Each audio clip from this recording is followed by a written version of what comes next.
We now have to behave ourselves. So, all right. Thank you to everybody on the call today. I'm Bruce Firestone, and we're recording a session called Calabogie Peaks Reimagined. It's a very exciting project that I had my eyes on it for a long time, and I'm excited to be involved. Everybody just say hi. Hi. Hi. Annabelle, come on. Play along. I done. There you go. All right, fair enough. So the question is, are you guys familiar with the Intentional Community Foundation and the Intentional Community Movement across the United States? No. Okay, so it's something that I would like you guys to consider. If you like some of the things that I talk about today, I'd like you to consider about possibly enrolling Calabogie Peaks in the foundation and becoming part of what will be, and already is, a worldwide movement. It's really an extraordinary change in the way we design subdivisions. Going back to the 80s, as I was saying before we started recording, I was doing theme subdivisions back then. I had Riddell Village, which was an aging in place community, and it had, as I said earlier, it had the retirement residence, it had the apartment building, it had a housing co-op, it had single family homes, it had townhouses, it had a petrol station, it had shops and offices and restaurants. And it had major employment, being right next to right next to Terry Matthews campus, Canada Research Park. And, Nokia is there, and of course the Brook Street Hotel and many other things. So I believed in theming subdivisions for a long time. And now finally, after 35 years, here we are more than 3 decades later, there's a worldwide movement, which really, I think I was pioneering back in the 80s. So at some point, it may be worthwhile enrolling in this foundation. So what is an intentional community? This is just a quote: carefully planned residential networks designed with social cohesion in mind. So they're largely residential, but not exclusively. And here's a quote from one of the founders. They're built upon a specific social, political, or spiritual belief. And I just picked on one of the communities, Serenbe, which is a 700 resident community about half an hour southwest of downtown Atlanta. And it's on 1,400 acres. And Jim, can you remind me how many acres you have there? Well, you want to speak to that? 700, 800? Yeah, we have about 690 acres at the Calabogie Peaks site, Bruce. And then we have another 800 acres that we own with Leo Hall as in partners, 50-50, 800 behind the mountain. So altogether, if you look at them, we're at close to 1,400 acres. Yeah, so it's very similar in size. That's what I thought to Serenbe. All right. And these are just images of the community. And what you can see here is something where it's very similar to where you guys are going. And they've got, I think, 4 hamlets, so 4 little villages. I used to call them villages. They call them hamlets. Maybe that's a better word. One of them is based on the arts. One of them is based on education. One of them is based on farming, agriculture. And one is based on health and wellness. And these are 4 purpose-built, intentional communities built in, what was a largely rural area. And one of the things that they do is they use the principle of conservation subdivision design. Do you guys know what that is? No, I don't. Paul doesn't. Jim, do you know? No. Okay, so it is another important movement for you guys to know about, and it was started, I think, in the New England states. And what it is you know how we used to do rural subdivisions, right? You had 100 acres, you divided it up into 42-acre lots, that took up 80 acres, and then you had 5% for a park, which was literally in the middle of nowhere, and then the rest were taken up by roads and services. That's how we used to do it. In New England, what they did was they did exactly what you see on the screen here, is they got approval for communal septic and communal water. So as a result, you didn't have every homeowner didn't have to be a sanitary engineer or a hydrological engineer, right? He or she had piped water just the way you would in a city, and they had piped sewer. But instead of going to a municipal system, going into a municipal system, it's a communal septic and a communal water supply system. Everybody clear on that? Yes.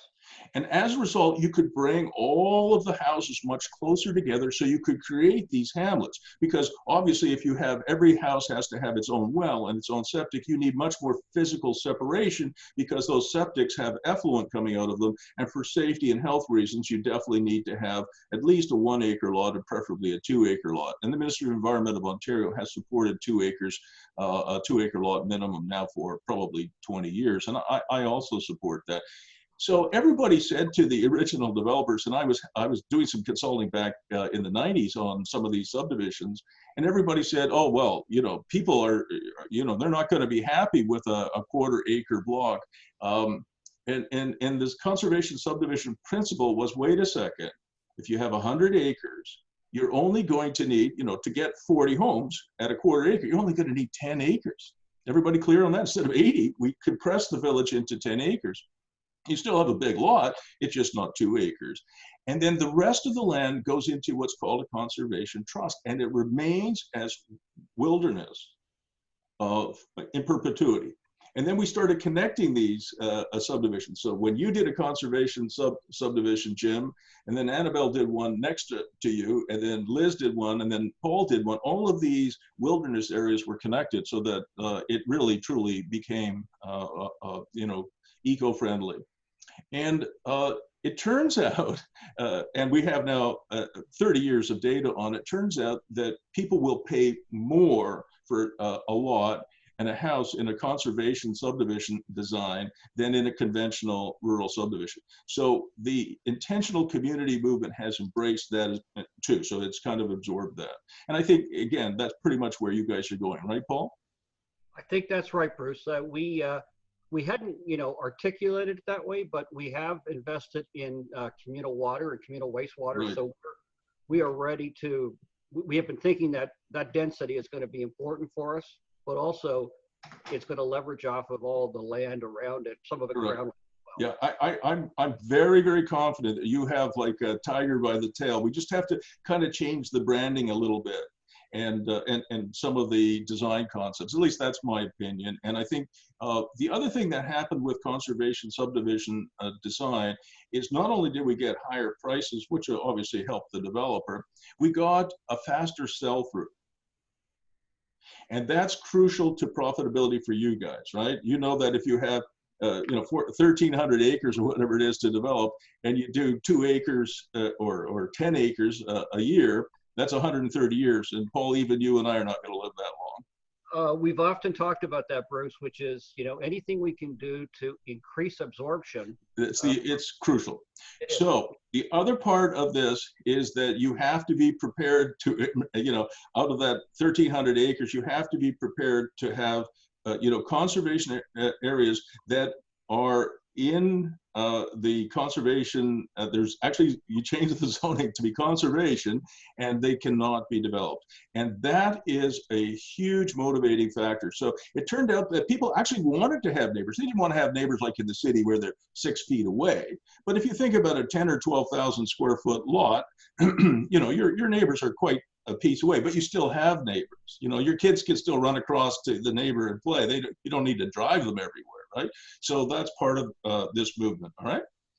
Bruce, can I throw in one nuance on that? Of course. May help us here. We have the benefit of being neighbor to thousands of acres of crown land. So to a certain extent, we have a permanent conservation component in place right now. Now, that land can, of course, be used by others, but right now it's not used that much other than for hiking. And hunting in the hunting season. Yeah, as long as you're allowed to develop trails or use the trail system, that's crucial, because the people who will be attracted to this kind of an intentional community are generally people interested in the arts, they're interested in entrepreneurship, they're interested in festivals, they're interested in fitness. I mean, all the things that you are already doing. But I do think, Paul, that you will end up with some of your lands as conservation trust. Okay. You can't imagine how surprised a lot of the people who were very critical of what we were doing in the 90s in some of the New England states. We got local residents, saying this doesn't work, and we got the local townships and counties and states even saying this isn't going to work and the market is going to reject it. And then we had this unbelievable sell-through. And then the good news from the point of view of the buyers is that all the buyers in these themed subdivisions, when it came time to sell, if they in fact decided to sell, they sold quicker and for more than people down the road.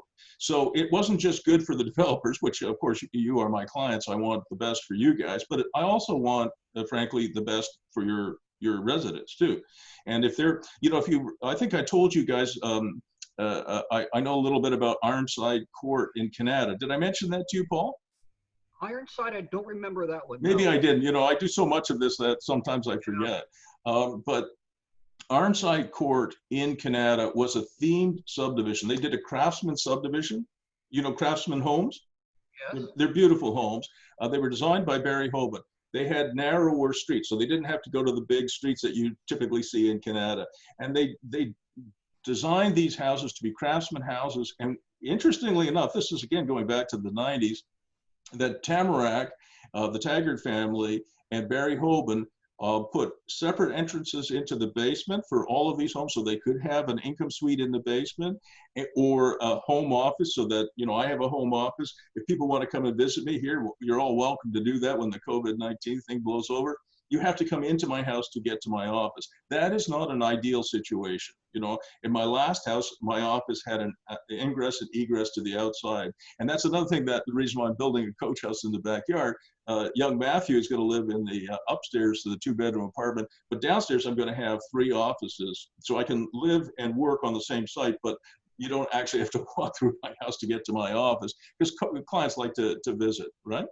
Right. Yeah. So Ironside Court, if you ever have time, if you can look it up on Google Maps, it's worthwhile. It's not a big subdivision. It's just a really couple blocks, but it was extraordinarily successful. And everybody said, "Oh, these are smaller lots and narrower roads. There won't be enough place to store the snow and et cetera, et cetera, et cetera." Well, those houses that were selling for $350,000 to $400,000 in the 90s.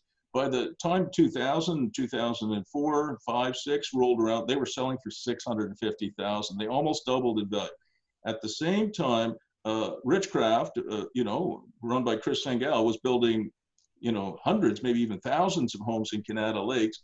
And those homes were, you could buy them for $400,000 or $500,000. And a decade later, they were selling for about $400,000 or $500,000. So Ironside Court homes sold for more and they sold faster. So it helped, obviously it helped Tamarack, and Barry Hoban got a nice bonus for that because he did a great job on it, but it also helped the homeowners. Did I kill that, Dan?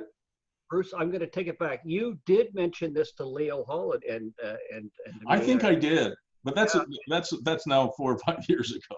Leo and I went and had a look at it, and it was very impressive. We loved the look and the feel of it. Jim, Exactly. have you seen the site? I beg your pardon? I'm very familiar with that site. I couldn't hear you, sorry.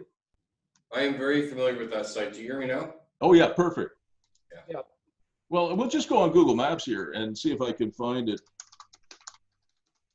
And Leo and I were both impressed by the fact that it was tight housing, but it was nice housing. It was beautiful. I actually bought one of the places there just as an investment, and it went from $350,000 to about $600,000 in just a few years, Paul.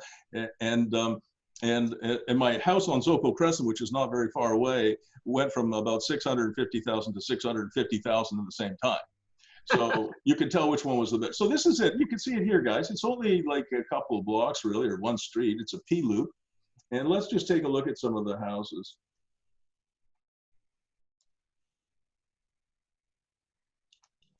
Yep. So this is a typical craftsman house. Yeah. And you can see they're not, these are not 10 or 12,000 square foot quarter acre lots. These are smaller road widths and narrower lots.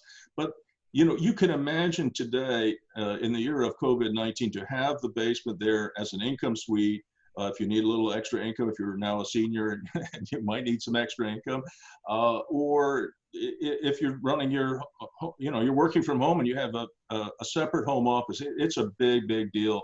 And I don't know what these sell for today, but it would be quite a bit. Well, today under COVID-19, nobody knows. But before we got whacked by this disease, they were selling very well. Yeah. All right. Can I go back to my slides now? Yeah. All right. So just load this up again for you. You probably can't see all of that, Jim. You're too far away, maybe. But so Serenbe has these 4 hamlets, 4 villages, really, and every one of them has a commercial component. But as I said to you guys when we talked the first time as a group, the commercial component feeds off of the residential, and it doesn't require Mont Tremblant type traffic. In fact, they don't want Mont Tremblant traffic there. So if you have 700 residents, you want a coffee shop for sure. You want a little grocery store with real food. You want a restaurant and a pub. But there's enough of a residential base to carry those and to propel them to success. So they have these 4 villages, 1 for the arts, 1 for agriculture, 1 for health and well-being, and 1 for education. They're very, very big. Today the foodie movement is huge. It's gotten even more important during COVID-19. Probably the only business, or one of the few businesses that is doing exceptionally well. Did I tell you what the number 2 seller on Amazon is? You guys know? Oh. Bread machines. Bread making machines. Number 3 are hair clippers. I don't know what number 1 is, but the second fastest selling, gadget on Amazon today are bread making machines. People are obviously cooking at home and preparing meals at home. And number 3 are hair clippers. All right. So the food thing is really important. They have a 25-acre organic farm, and they have a seasonal Saturday farmers market. Which is also, I think, an important element. Then they do a lot more with cultural events than I think probably you guys would. They do outdoor theater, they have a playhouse, they have culinary workshops, they have festivals, music events, films, lectures, boutique shopping, art galleries. They have a spa, that's very important, by the way, and trail riding, also important. All right, so again, guys, this is a menu. You don't have to buy the whole, you don't have to eat everything on the menu. Calabogie Peaks, you're already going down the fitness and sports road. I think that is essential. That's really important. So the sports you're already doing, skiing, snowboarding, and then of course, mountain biking, fat biking. We talked about pickleball. I think, Liz, you're a pickleball player. Never played, but I want to play. Oh my God, it's so much fun. It's like ping pong, but better. You're outside, right? Most of the time.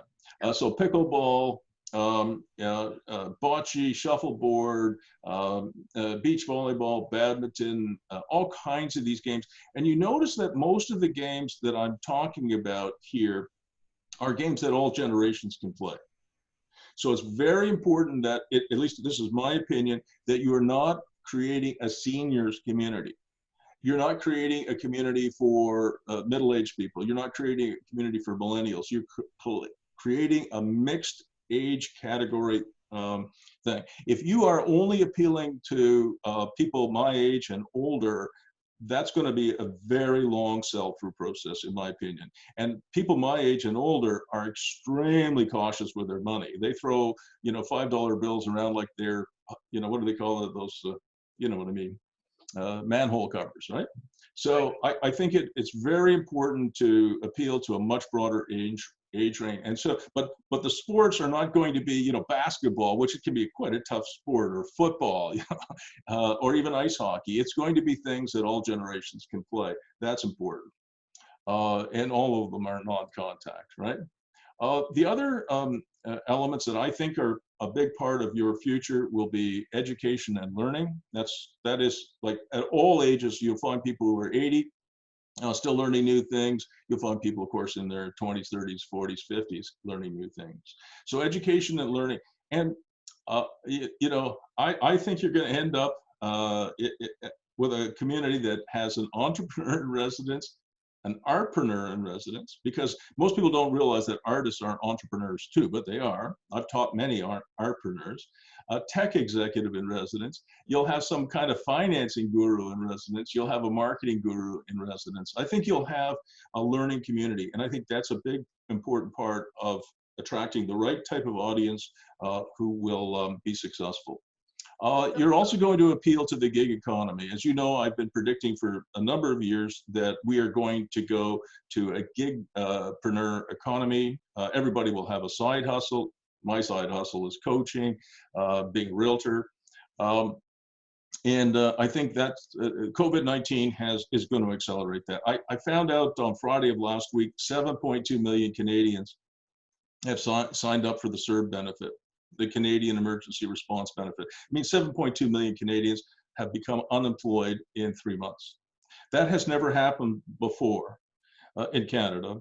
And so many of these, young people and not so young people are going to become entrepreneurs.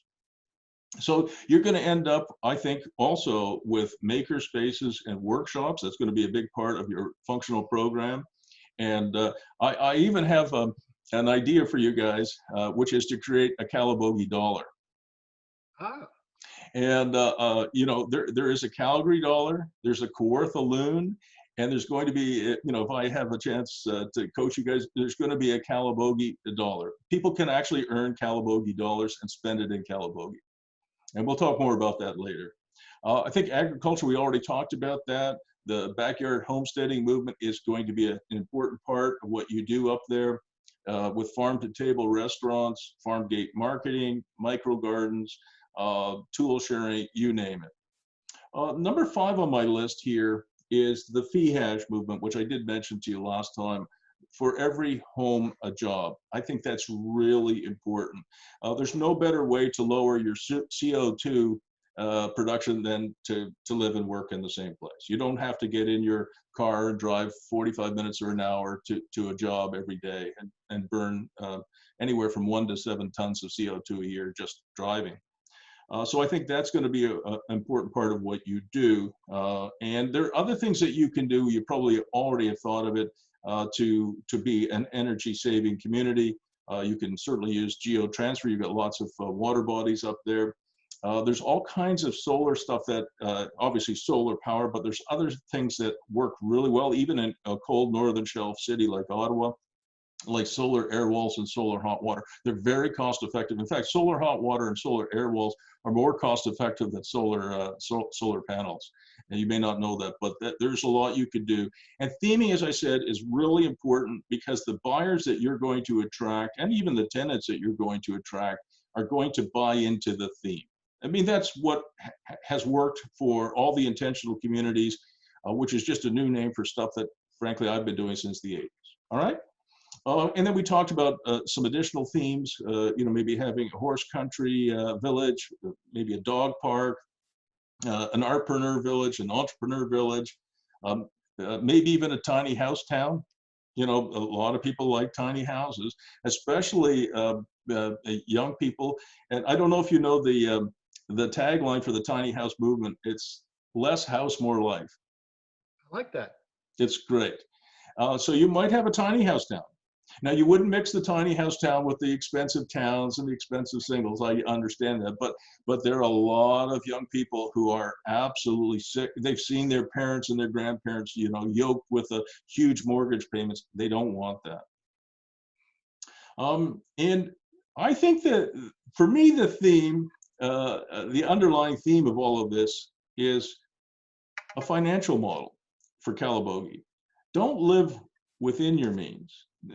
Everybody's mom and dad, grandfather and grandmother says, son, grandson, granddaughter, daughter, you should live within your means. I think we should say, no, you should live below your means. If you want less stress in your life, that's the model. And I think that's the key thing, because you got to remember that in the United States, there are a lot more rich people than there are in Canada. Like a lot. You can go to the smallest town in the United States and you'll find a couple of billionaires there. A guy making ball bearings in the suburb, in the rural area close to the town worth a couple $1 billion. You don't find that in Canada. So the market, I think, for you guys is people of all ages, but people who are, still working for a living. Okay. All right, so that's my thought. All right, who said this? Nothing is sustainable unless it's economically sustainable too. Sounds like Berkshire. Um, Is it Berkshire? I don't know who said that. It was me. Aha, there you go. But that's kind of the theme that I'm presenting to you guys today. Nothing is sustainable unless it's economically sustainable too. So not only economically sustainable for you guys as the developer, but sustainable for your customers, your clients. All right. So the whole system has to be. I want it to be as energy efficient as it can be, as food self-sufficient as it can be. It has to have its own economy. All of that good stuff. I get that. But at the end, it has to be economically sustainable too. I want to show you, something that you would have thought impossible. These are friends of mine, Carolyn Butts and Hans Honecker, and they moved to a town, Carolyn first, and then Hans a few years later, of Tamworth, Ontario. You guys probably have never heard of it. Never heard of it. Nobody's ever heard of it. It's a town of 7,700 people, so it's very small. And everybody said to Carolyn, she said, I am going to go and move somewhere. She was sick of living in Toronto, the big smoke. It's called the big smoke for a reason. So she moved to Tamworth. And this building that you see behind her is, I think it's a 20,000 square foot garage, an old garage. You can see it's an old service station. That she was able to buy for $25,000. So about $1.20 a square foot. Now you can't build a garage. You can't build a shed for $1.20 a square foot. A typical garage. I built lots of them. It's $30 or $40 a square foot, maybe a little bit more if you insulate it. So she bought a 20,000 square foot building for $25,000 in cash, and she started a company called Bon Echo Design and Suites in a town. It's kind of, I guess, a couple hours east of Toronto. Okay. And this is what she's done with it. She reanimated the garage, and she turned it into both workshops and spaces where creative people could come and stay. And she priced it so low that people from Toronto started to flock her. Somebody who's writing a book, somebody who's like me is preparing a lecture, where people could come, creative people could come and they could stay. And she wasn't doing profit maximization, which is probably what I would have done, right? I'll charge, $150 a day for the suite. I'll charge another $100 a day for the studio space. I'll make a fortune. She didn't do that. She charged much lower rates. But as a result, people would come and they would stay for a month or 3 months or even 6 months, right? While you're working on your great novel or script or something like that. And so each apartment was themed, right? So each one had, maybe you would have the Albert Camus, a great French writer. You might have the Plato room, the Archimedes room, I don't know. She themed each apartment. She rented them to creatives and artists, mostly medium term. So it wasn't like 2 or 3 days. And she combined each suite with a maker space, a workshop. And the success was just, it was unbelievable. So people will travel. Like I think Tamworth is 2.5 hours from Toronto. So a lot further from Toronto than Calabogie is from Ottawa. Right. All right. And I think she wrote this. I think Carolyn wrote me this. Small town revitalization is a subject that occupies our thoughts and energy daily. I came to Tamworth 20 years ago, and a few years later met Hans, and he moved here in 2005. We've just returned from a drive across Canada and noticed this country is awash in empty towns and villages. Our situation is unique because we have built our business with minimal investment using just our labor and skills. Hans is an architect, and he is a renovator, and Carolyn has so much energy, it's like crazy. And they have changed Tamworth. The whole town has completely changed because they're not only animating building after, because they can buy buildings there for like very little money.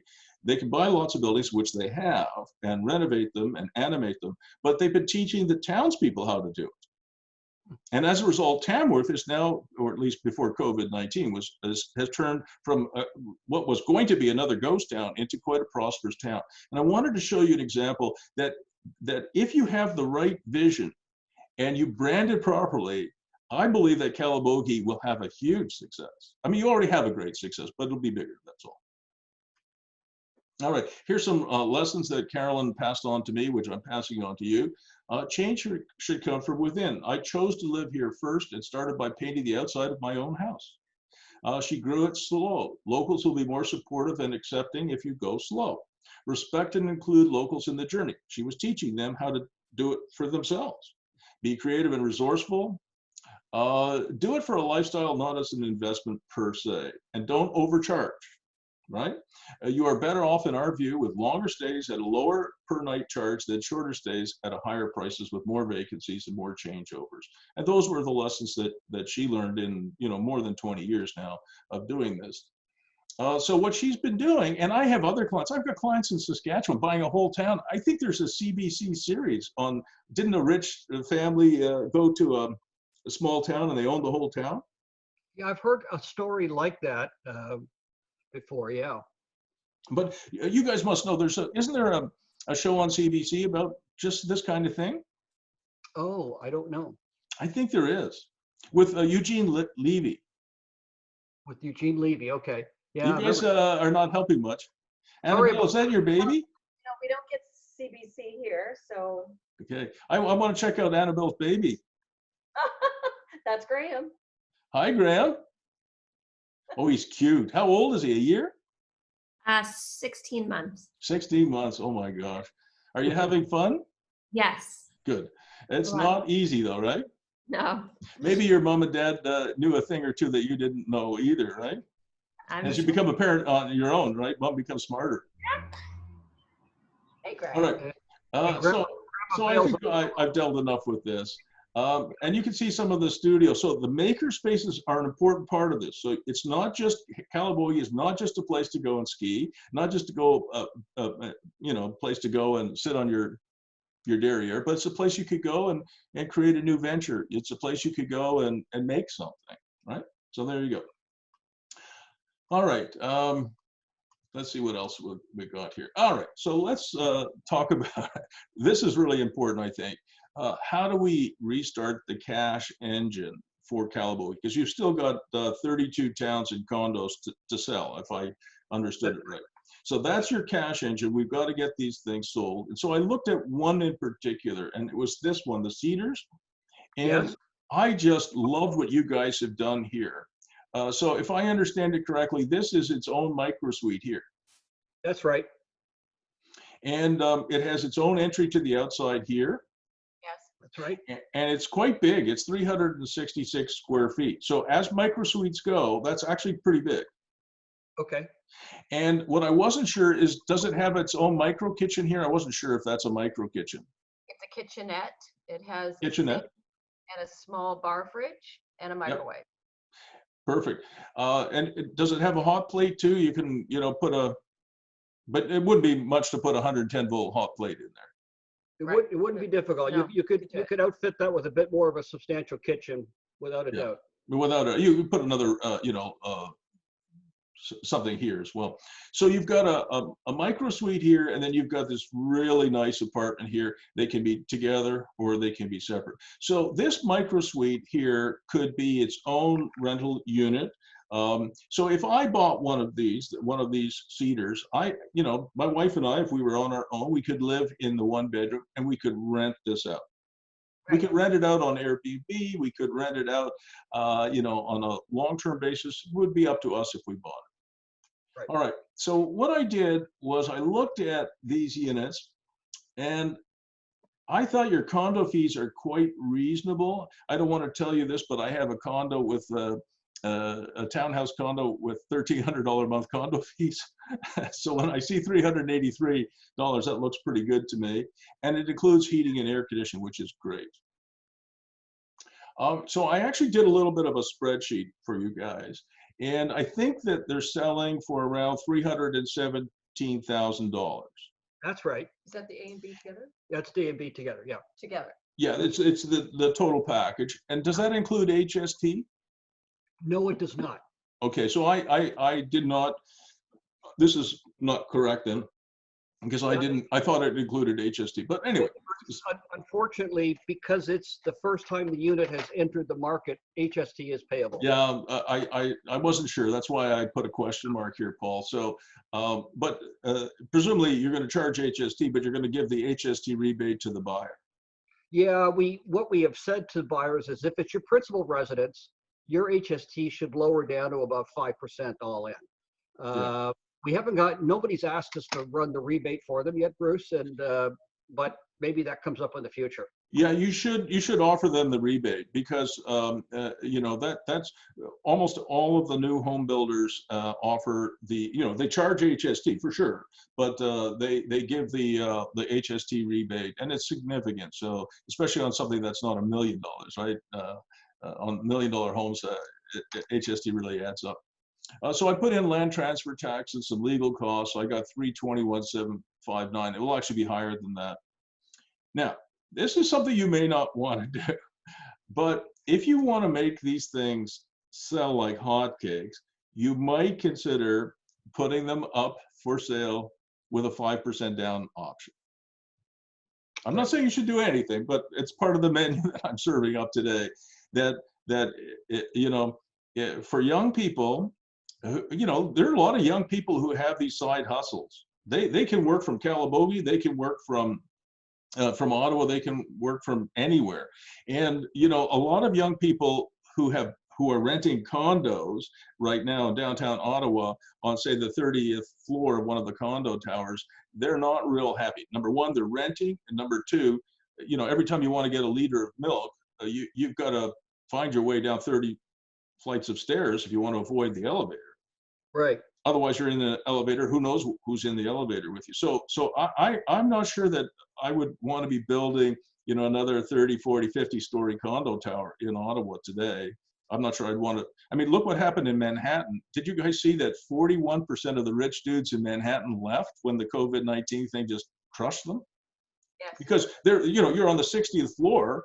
Liz, can you imagine getting in an elevator with 20 other people when people are just dying around you like flies, going down 60 floors or walking 60 floors? I mean, it's bad enough to walk down 60 flights of stairs, but imagine having to walk back up. That's not realistic, you know, to go get a liter of milk. So 41% of them had houses in the Hamptons. They all ran away. But there are a lot of young people, I think, would be attracted to this. So what I did, just as a model, Paul and Jim and company, is I said, if you, on this basis, if somebody could find $16,000, they could buy this thing. And they could get a first mortgage probably of 80%. And you guys would have to provide a second mortgage of $50,000 to make this work. Right. All right. And your mortgage would be in second position to the first.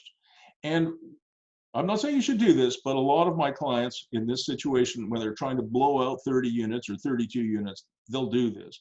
When I was a developer, I had programs like this all the time. You know, I moved thousands and thousands of lots over the years. You know, I built water mains and sewers and put roads in, and I sold lots of lots. And this is what I would do. And if you take a second mortgage, I wanted to ask you guys a question. Do you guys know the difference between power of sale and foreclosure? Paul does, but I don't know if anybody else. Annabelle, do you know the difference? You can just shake your head. Liz, how about you? Sorry. Not really. Jim? Jim? Okay, so he knows. But what I do for all my clients, because I've got a lot of clients on this program. I've got a subdivision in Kingston with 1,500 units where we're doing this program or something similar to this.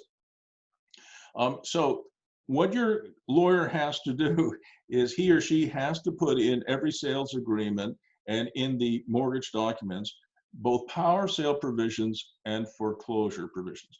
Power of sale, everybody knows what that is. You know, if somebody doesn't pay you, you can hire a realtor, put the unit up for sale. If it sells or when it sells, you pay yourself back, you pay off the first mortgage. If there's anything left over, you give it to the original owner. Foreclosure is different. With a foreclosure, you apply to the court to get the title back in your name, and then you own it again. Right. And the reason I do this, and I do it for all of the people that I coach who are in the business of providing mortgages, I put in both power of sale provisions and foreclosure provisions. There are some lawyers in Ontario who will tell you, oh, no, you can't use foreclosure. It's not legal in Ontario. That's an American thing. Those are people who probably failed the bar exam a few times. Yeah, because it absolutely is legal.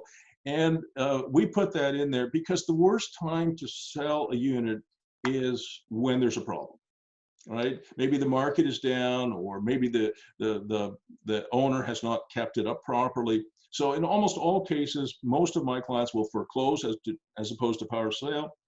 They'll put it back in their name. They'll keep whatever money they got from this person. They got $15,000 or $16,000. They've got a few payments.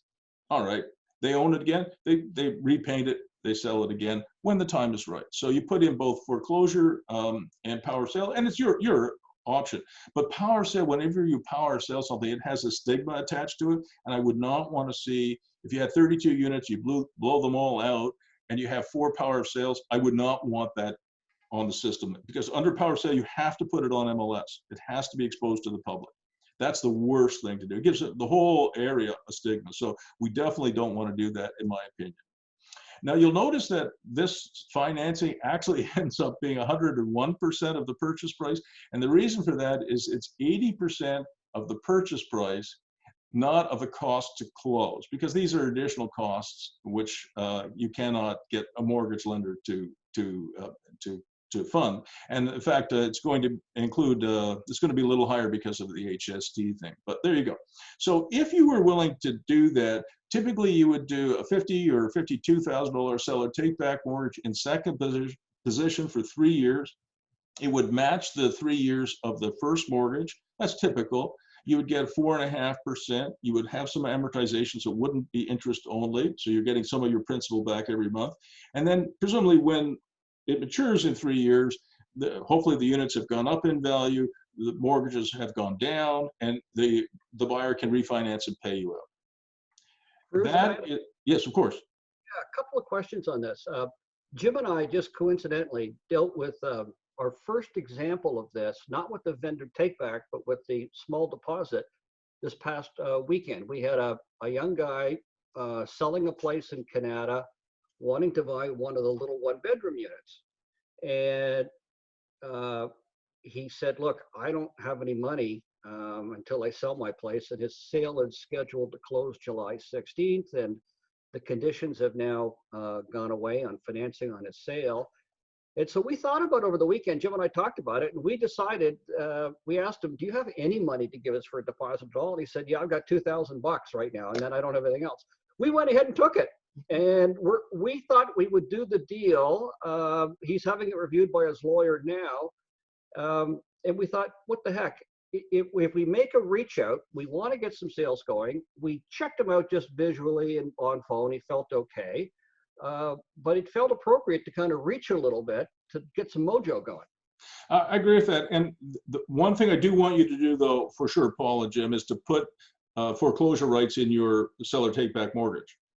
Yeah, no, he didn't ask for a mortgage back. And I wanted to ask you, he just wanted to see if he could sign an agreement of purchase and sale with a very small deposit. Yeah, I'm fine with that. You know, back when I was a developer, Paul, if somebody had a pulse, I would sell them a lot. You know, I would check the pulse. Yep. Okay, you can buy a lot here. And now I would get more than $2,000 as a deposit, but you know, maybe it was $10,000 back then. Maybe it was $15,000, but it certainly wasn't $100,000. And I would put foreclosure provisions in there. Bill Malhotra, who is the founder of Claridge Homes, you guys know Bill. He bought his first 75 lots from me. Okay. And you know, he was fresh off the boat from India. Maybe I should say that, didn't sound very politically correct. He was new in Canada. And he came to see me, and I liked him. He was creative and he was charming. You know, he's always had charm. And he had really nice designs for townhouses. And he bought 78 lots from me in Canada, townhouse lots. And he spent the entire summer out there himself in a truck. Maybe he had a trailer. And he sold almost all of them and built them out. And what we did, he was paying, I think back then, $75,000 a lot. He bought 78 of them, so quite a big deal back then. And he had to come up with 10% down. So he had to come up with $7,500, and then I would take $67,500 as a second mortgage, postponed to bona fide construction advances. And so what I said to Bill back then, under Tarian warranty, it wasn't called that, it was called the Ontario Homeowners Warranty Program. He was allowed to accept, I think, $20,000 deposits. So if you work out the numbers, everybody, I want you to be clear on this. So from Bill's point of view, he gets $20,000 deposit, which is insured from a buyer. He pays us, the landowner, $10,000, which is his down payment, and then he gets the rest financed by me, postponed to bona fide construction advances, and then when he closes, we get the rest plus a little bit of interest. So his cost to acquire 78 lots was around a minus $10,000. His cost to actually acquire lots was negative. Everybody clear on that? Yeah, fascinating. And that's when we come. He would fund his purchases one-off with each one as he sold it? Well, we wouldn't have done it one at a time. We would have done probably a minimum of 6 or 8 lots at a time. So he would, you know, he couldn't come in with, you know, here's my $10,000, give me a lot. We couldn't handle that. You know, we were selling, you know, over $100 million a year in lots back then. Guess where all that money went, Paul? Senators? Yeah. Yeah. And you know what it is like, right? With an NHL team, money goes in only one way. Oh, yeah. Yeah. I So think Liz, the quickest way to get poor is get divorced, buy an NHL team, and own a horse ranch, right? Okay. I only did one out of those 3, but Eugene Melnick has done all 3. Yeah, there you go. There you go. So there you go. So anyway, so where were we, Paul? Well, another question, if you don't mind. Sure. No. From a bank's perspective, because I think the concept of a second mortgage, Jim and I have also kicked this around in the past. We're not against that at all. I think it's a way for us to vote with our confidence on the development. How does a bank look at the vendor take back? Do they consider it to be pure equity? So now, Jim, you look a little bored there. No, I'm not. You're doing this. You know, I got to be careful because you know, I could go on for hours as a university professor, you know, so I don't want to be too far off track here for you guys. I'm trying to be helpful, and you know, I just want to make sure that I'm not off track. So let me just answer the question. So actually, when I was doing these kinds of deals for myself, I preferred to be a second mortgage holder as opposed to the first mortgage holder. I preferred it. And the reason for that is, as the second mortgage holder, you're considered an equity mortgage. That's considered an equity mortgage. And I always wanted to hold the hammer. So to explain what that means from a legal point of view is, let's say you sell it to this young guy, you know, and he says, yeah, I can find 15 or 16,000. And yes, I can qualify for a first mortgage of 250,000, but you're going to have to lend me the other 50 grand. And you say, okay. And you're in second position, and he stops paying the first mortgage holder. Okay, he's not the kind of person that you thought he was, or he lost his job, something bad happened, he got sick, whatever. As the second mortgage holder, you have the absolute right to step in and cure any defaults on the mortgages that are in front of you, i.e. the first mortgage. And then you have the right to foreclose. That is your right. You have that first right. And so as a lender myself back in the day, as a developer, and then of course with now hundreds of these clients around Canada and the United States, being in second position, a lot of people, you know, are very nervous. Oh my gosh, second mortgage, you're not secure. I actually think you're in a better position in second mortgages. That's my opinion. Now, is probably not true if you get $2,000, Paul.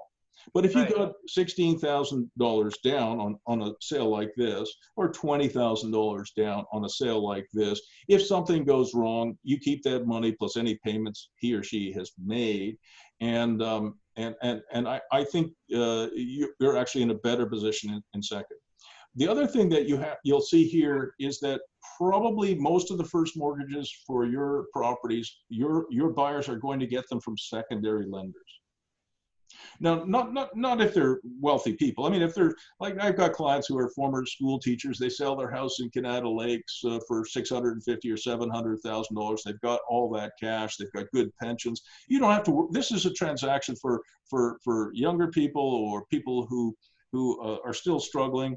But for the, my friends who are teachers, they have lots of money. They just buy one of these units for cash and say thank you. The other thing, I want to go back a couple of slides to this.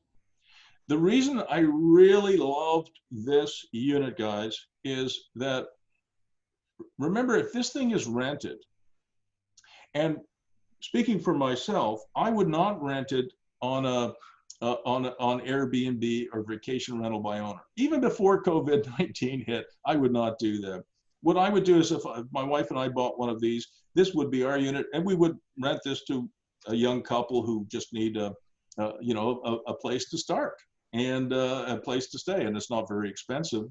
And so if something goes wrong in this transaction, this unit is probably going to be rented, right?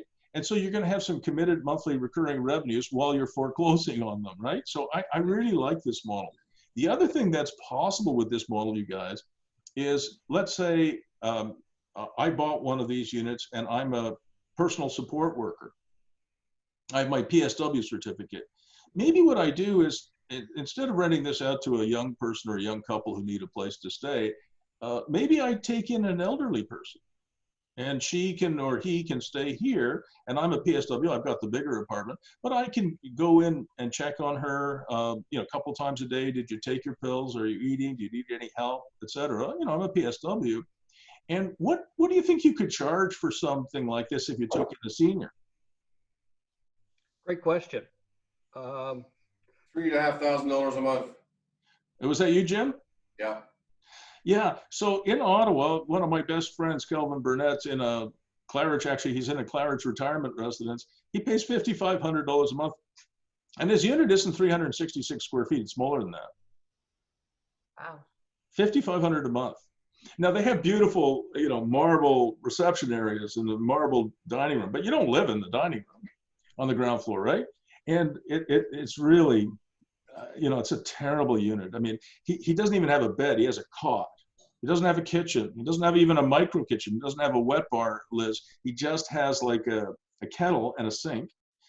He has a table there that's so small that he and I and his granddaughter can sit there, but nobody else. And he doesn't even have windows that open. Sorry, he has windows that open, but he has no balcony. They open like this. He can look out, and that's it. $5,500 a month.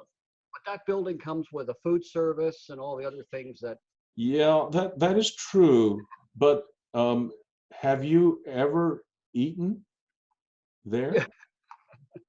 Do you know what they're? I'm going to tell you something, Paul, just to make sure you understand the economics of this. That they have their budget in this place for the food, to prepare food for their residents, is $11 a day. That's their budget for 3 meals a day. So you can give your residents a piece of toast in the morning, a piece of fruit and something else at lunch, and not, like something, but not, I mean, these meals are really very, very basic. Their average cost to provide meal service is $700 a month. Per resident. And so Kelvin is paying $5,500 a month. So if he didn't take the food service, he'd be paying $4,800 a month. Yeah. So imagine if I had my PSW, and maybe I'm a single old guy and I live here. I could take in a senior, and if she or he paid me $2,000 a month, that would make a very significant change in my life. Oh yeah, huge.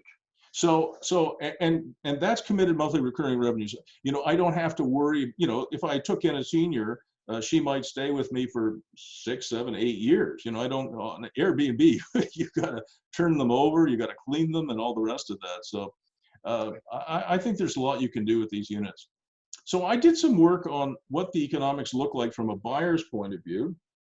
And I said, well, if you had a first mortgage, a second mortgage, you're paying the condo fees, I just guessed at the property taxes, you have allowance for repairs and maintenance, you have to pay some insurance, and you have to have a tech package these days. Everybody needs internet. So I think it would probably cost me, if I bought one of these units, about $2,500 a month to have it fully functional. Mm-hmm.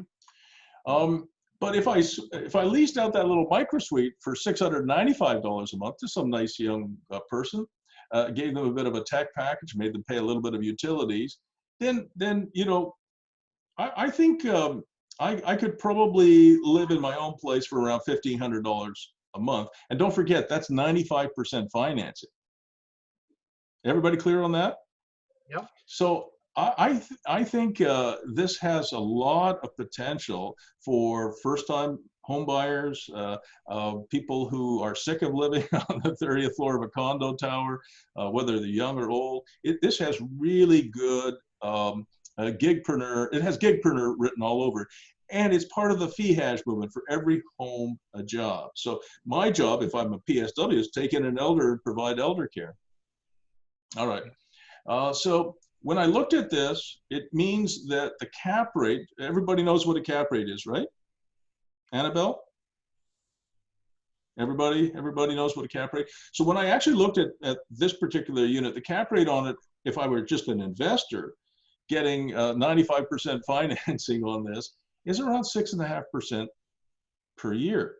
Now, obviously, if I take in an elder, my cap rate is going to be much higher. If I decide to go the Airbnb route or the vacation rental by owner route, and you know people come back and they're doing the summer thing, they're doing the winter thing, I can push that cap rate up. Probably I could get it to 8 or 9%. That's a pretty good return. Yeah, it is.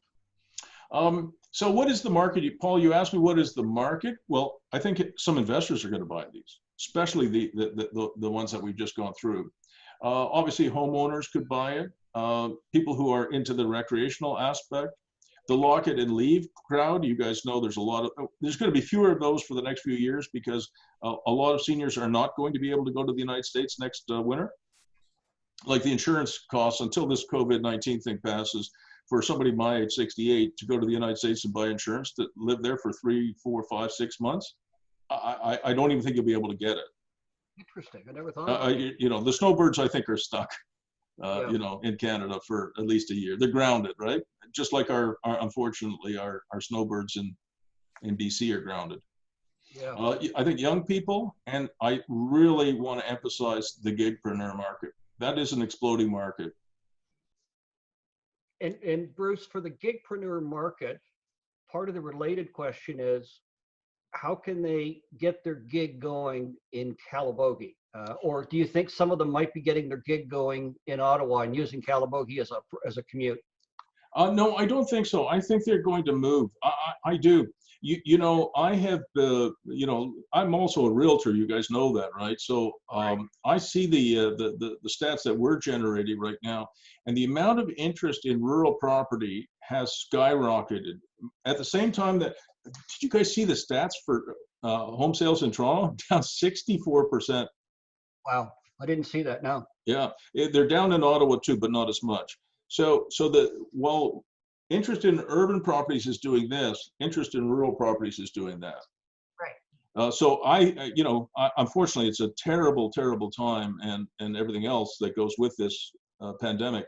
But for Calabogie, I'm very confident if we can just tweak a little bit of what you guys are doing, we can move these 32 condos. Okay. And towns. That I'm sure we can do. There, you know, you got to remember there's 1 million people in Ottawa now, and there's 300,000 in Gatineau, and people want. There's 32 people in Ottawa who want to move out of Ottawa, and there's people in Toronto who can't wait to get out of there. you know, my oldest daughter, Rachel, and her fiance live in Toronto. They've been in a confined to a 1-bedroom apartment for 7 weeks. Yeah, it's rough. Yeah. Yeah. So that's another place I'd love to go, maybe not today, but next time or sometime, is how do we get into those other markets? Yeah, I have an idea for that. Okay. So, and this is the idea. There you go. So, Liz, you read my mind. I'm on your wavelength. We're on the same wavelength, which is good, okay? Because when I do this coaching thing, usually the first coaching session, you know, we have to kind of find our way a little bit. But one of the things I was going to suggest you guys consider is that you find a Toronto realtor and you find some Ottawa realtors and you list one of your units. Like you've got 32, I think. So, I mean, in theory, you could have 32 different realtors. I wouldn't do that, but you might have 4 or 5. And I do this with a lot of my developer clients, you know, because I'm a realtor. They say, well, you just want a listing, Bruce. I said, no, don't have to list it with me or my gang. You can just list with anyone. You know, I mean, I'm okay with that. I put my clients ahead of myself. And if you do that, you're always going to have clients. I said, what you should do, let's say if you were building, hopefully you'll never do this, but you were building a 45-story condo tower in downtown Ottawa. I don't think you should give that exclusively to Marnie Bennett or to Paul Rushforth. Those are big names in Ottawa. You know, you guys probably are familiar with those 2 names. I tell my clients, that's ridiculous. We have about 3,000 realtors in Ottawa, and there's 40,000 of them in Toronto. Give 1 or 2 units to a bunch of different realtors in a bunch of different towns, because every realtor of the 3,000 realtors in Ottawa and the 40,000, every one of them has a few investor clients. Every one of them has a few millennial clients. Every one of them has a few elder clients. And let's say you're an elder living in downtown Toronto in, you know, the 45th floor of what used to be the Trump condo tower. And you could sell that thing for $2.5 million and buy this place in Calabogie for 300 and something thousand and have a little bit of income from that micro suite if you wanted to do that. That's a fantastic sale proposition. So to answer your question, Liz, I think you would want to find some really good realtors that you like and trust in Toronto and in Ottawa, and give them each a couple of units. And you basically say it's a horse race. You know, if you know, John in Toronto sells 7 of them, and Bill in Ottawa sells 2, well, John's going to get more. Yeah. Right? But that's the way to do it. Don't give it to one realtor in Calabogie who just happens to be a friend. And Bruce, do you see any value in looking at a realtor in, say, Kingston? Absolutely, absolutely. Kingston is the real deal too. So, you know, and don't forget, you guys have this wonderful ski hill. You know, I'm very close to Joe Kowalski. I know you know that. And, Yeah. you know, Mount Pakenham, it's a great ski hill for if you were the size of an ant, right? Right. Yeah. Right. Yeah, if you had ant-sized skiers and ant-sized skis, they would have a blast at Pakenham. But Calabogie's got that beat, and you know, most of the ski hills near Toronto are really crappy too. So you have this wonder, and of course the summertime stuff is awesome. So I would definitely look at all the communities where you think it's certainly Kingston is one of them, probably Peterborough, you know, all the and even those towns that are east of Toronto, you know, that are, you know, is it Scarborough and some places like that. I would find, you know, you've got 32 units. I would probably find 5 realtors, you know, or 6, and give them each a couple of units. And if they don't do any good, you cut them, and you don't have to give them a long-term, you know, listings. You know, 3 or 4 months. And if they can't sell 2 units, they're not much in the way of a realtor. You know, Right. Toronto's a big place, and Kingston is growing too. So that's what I would do, Liz, and I think it'll really help you. So I did not have time to go through all the others. You know, you have the Pines condos, the Oaks townhouses. You've got the rental program, which I would sort of put on the back burner for now. You've talked about the surrounding community. So I didn't go through those. Bruce, Yes. what are you talking about rental program on the back burner? What does that mean? So you've got these 32 units. I know you've got a few of them are rented now, correct? Correct. I probably would put more of an emphasis on the sales right now than on renting them, because there are a lot of buyers who will want to do their own thing. Like I know that there's a lot of these communities like Sandbank, Summer Village, and lots of the others like that, that have a program that owners can buy into. So when they're not using their units, they can be rented out by the system. Most of my clients are really uncomfortable with that. Yeah, so currently the only rental program that we have in play right now, I think we're talking two different things. We have renters in there now for anywhere from 30 days to 3 months with a 5-day eviction notice. Huh, they're, well, all aware, they're all aware that they'll be evicted if they're sold. Yep. So that was clear in their agreement. And as far as the rental program goes, it's just a vehicle that if somebody's looking for an investment and wants us to do the management side of it, that's all it is. No, I completely understand that, Jim. But okay. Most of my clients are investors and or developers, and they want to do their own thing. So that's fine. But the other thing is that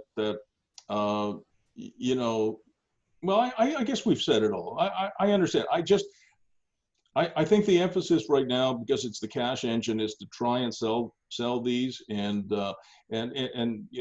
I would like probably 2/3 of them to go to homeowners as opposed to investors. I don't think it's good for your community to have, I agree, 95% of them being investors, because investors could come from overseas, and and they don't really take care of their properties properly. And I think the goal should be, in my mind, 2/3, 1/3, because if the homeowners outnumber the renters by 2 to 1, you'll have a better community. I agree, Bruce. Okay, Yeah, that's what I meant by back burner. We all agree with that one as well. Yeah. It gives a critical mass on the property at the Absolutely. vibrancy. All right, there were a couple other things I thought we should look at. Just for the heck of it, I put this in here. I'm going to show you a few more slides, but I'm not going to go through 300 of them. So this was the For Every Home a Job. This is the logo of Isabel Bradbury, and she's given me permission, and I'll give you permission to use it if you want to. That is, I mean, for the Cedars especially, oh my gosh, that micro suite could be the best coaching office. Imagine if I did buy one of these, Liz, if people came to visit me, they went skiing and then they came in for some coaching, right? And I had my micro office there. I mean, it's just perfect. So Bruce, I think 5% down, buddy. We'll carry the second mortgage for you, pal. I hear you. I'm thinking about it. And I wanted to show you this too, just for fun. You guys all know Rick Mercer, right? Oh, yeah. Yeah. And he did something for the Harper government a few years ago, which he did some ads saying, take the 1-ton challenge. Did you guys ever see that? No. Yeah. He Mr. Harper was, it's called greenwashing, when you want to kind of paint yourself green. Yeah. And so I saw this commercial on TV and I said, I'll take that challenge, find out ways that I can cut my CO2 production by at least 1 ton. I said, this is awesome. So I actually went on the Government of Canada's website to take the 1-ton challenge. And there was absolutely nothing on the website that would actually allow you to do anything as an individual to reduce your carbon footprint, except one thing, which they said was to turn off the hot water when your children were brushing their teeth. Now that should save a few micrograms of carbon dioxide a year. I mean, it was pathetic. Greenwashing is like, blackmailing. It was just a complete PR thing. It was BS. So I created this, guys, and I'll share this with you. It's still an online utility. I created this back in 2008, so 12 years ago, where you could put in the type of car you drive and how far you're driving to see how much CO2 you're producing. And then you could change it. If I move 20 kilometers closer to work, or 30 kilometers closer to work, how much is my CO2 change? And just look at the numbers. If you drive a little tiny Ford Fiesta, you're generating about 1.5 tons of CO2 a year on a 20 or 30 kilometer commute to work. If you're driving a Bentley, for goodness sake, you're producing 7.2 tons. So if we go with this fee hash thing for every home a job, and this would feature, I hope, in your marketing, then if you could live and work at Calabogie, live and work, not commute, live and work there, Paul, you could save an incredible amount of carbon dioxide, a lot more than just turning off the hot water when your kids, when Graham is brushing his teeth. Brushes with hot water. Well, warm water, you know. Anyway, I put that in here. And I wanted to show you, this is another client of mine. I wanted to show you this one. I don't think I showed you this. This is a client of mine. He is a hotel operator. And he has 1,300 hotel rooms in 6 towns in Canada, the United States. He's got 90% vacancy rates right now, 90%. Terrible. It was just awful. I mean, he shut most of his hotels. I think 5 out of the 6 are shut. The only one he's got open is providing, you know, space for emergency workers, hospital workers to go and isolate if they think they've been impacted by COVID-19, right? Mm-hmm. So 5 of its 6 hotels are closed, and one of them has a few people in it. And he was really distressed last month in April. So we looked at his portfolio. About 1,000 of his rooms, Liz, 1,000 of his rooms kind of look like this, which are like micro suites. And I said to him, why don't you pivot? It's my favorite word these days. Why don't you pivot to long-term rentals? And he said, well, how would I do that? I said, well, you've got 1,000 of them that are already micro suites. So he started, you know, look, we're entrepreneurs. We change our minds in like nanoseconds. So what he did was he has put in the cities where he's active, the towns where he's active, he's put 1,000 of these rooms up for long-term rent. And he's rented like 250 of them in about a month and a bit. And he's well on his way. He's going to fill them all up. And this is the holy grail of business, committed monthly recurring revenues. So if an investor were to buy a few of those units with those micro suites, he or she would definitely tend towards a committed monthly recurring revenue as opposed to an Airbnb solution. And for my client, what he's doing is he's doing 2-year leases. So that means that if you have 1,000 rooms for rent and they're all micro suites and they're all rented for 2 years, instead of having to do 365,000 sales a year as hotel rooms, he only has to do 500 leases a year. And he has got this religion now. He is into it. He says, this is a permanent change in his business model. He said, I am never going back there. Because think about how much lower your costs are to operate this thing when you've got people who, you know, they have to clean their own room. Bruce, we're right now, actually, Paul's all excited. This is the exact model that we're going with as far as the rental. And well, you don't need a coach then. You just cut me off at the knees, Jim. No, buddy. No. It's nice to have a coach, and it's nice to make sure that the direction that we're taking. You guys are on the right track. He's leased over 250 of them in 5 weeks. That's smart. Oh, it's unbelievable.